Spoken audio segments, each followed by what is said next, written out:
Welcome back to Airgun Shooter. And today we're going to go into another installment of restoring the Crosman 160 Pellgun. Again, 55, 56 vintage, variant 1. That would be the first production run. We took it apart. Took all the parts off the stock. You can see the barrel back over there, but all the other small parts off the stock went in a bag, sealed with a piece of masking tape and labeled for what they are. Just like when you rebuild an engine or a transmission on your car. Do this, you are not going to remember where everything goes, trust me. I don't care how young you are, how big your brain is. You're going to forget something. We're human, it's inevitable. Also, once I stripped the metal parts down with, say, some 4 and 6/0 steel wool, bought my can of Nevermill to polish the metal up really nice with, and then use some degreaser like you'd use on a car body before you paint it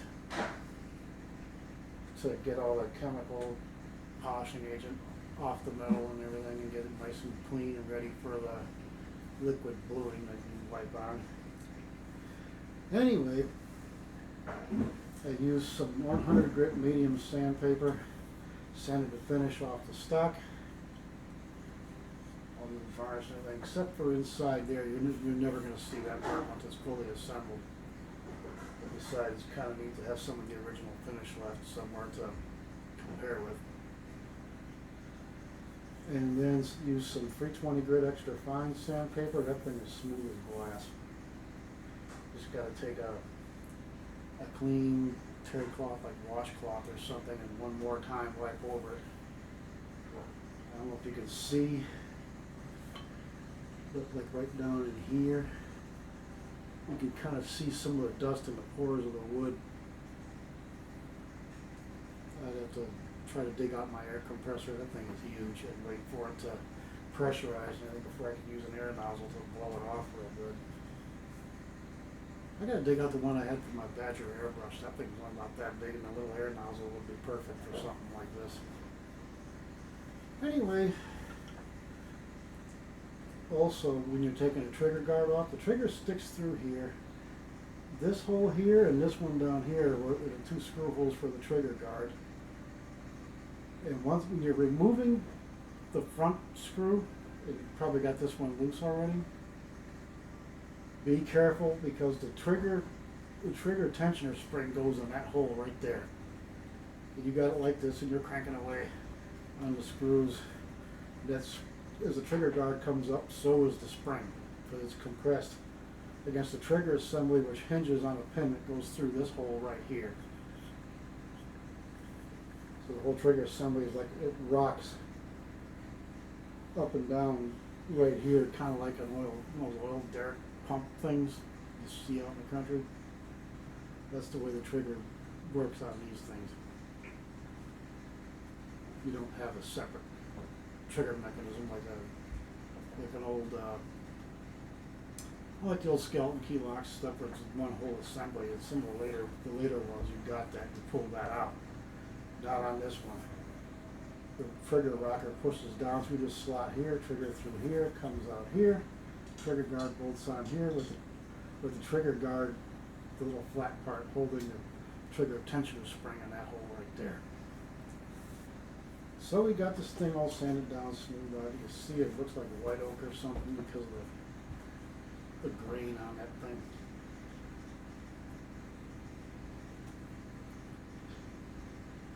You know what it reminds me of? When you look at the grains on it, you know, the white part between the growth rings, where I know you know the one I'm talking about, where it's got like redwood stain, say on this line here.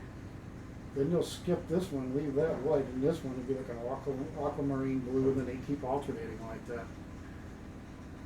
That was like, I like that. I was just like that close to getting an artist brush and a couple different colors of wood stain and duplicating that by hand, and then just build up the gun oil or linseed oil on it, you use for like a clear coat, you build it up until it shines. So that I'd get that sort of look on this old rifle, but then I thought, well, that would kind of detract from the original look of it.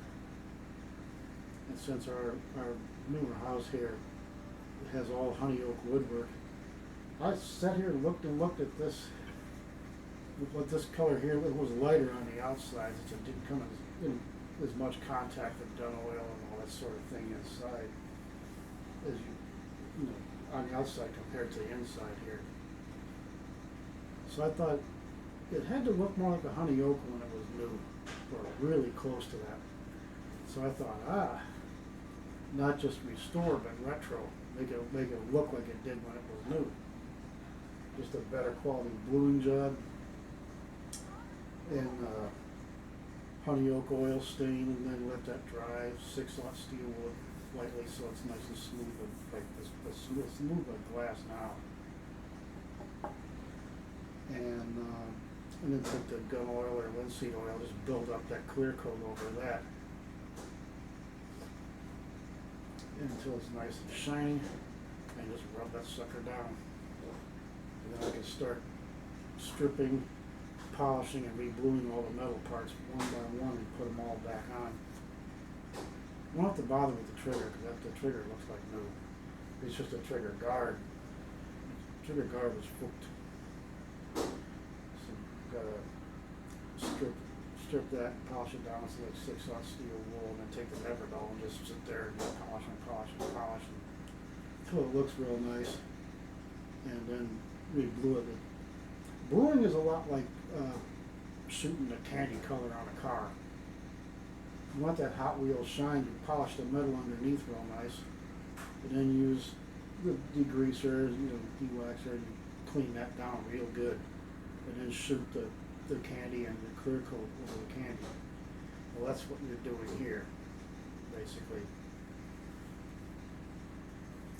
And the difference being, unlike paint, this has to be smooth as glass and get the pores real clean out real good, so you're sealing the pores as you go along with the stain and the clear coat and everything. That you're building it up. You're building it up, and whatever is underneath is going to show through. Period. End of sentence. But there it is. It's all ready to go. There's a few little nicks and dings here. They're a lot smaller than they were, and some aren't there anymore to begin with. But I'm going to leave that there because that makes it look more authentic. Like it's not so much been restored, it's just been taken care of. If you get the stain right and all this sort of thing, it just looks like it's in really good condition. And one YouTube video they were talking about these 160s, and in good condition, real good condition, these things are worth like $125. Not a king's ransom, but for one of these, that's pretty good, I think. That ain't gonna be for sale. I'm gonna keep this for myself and pass it down.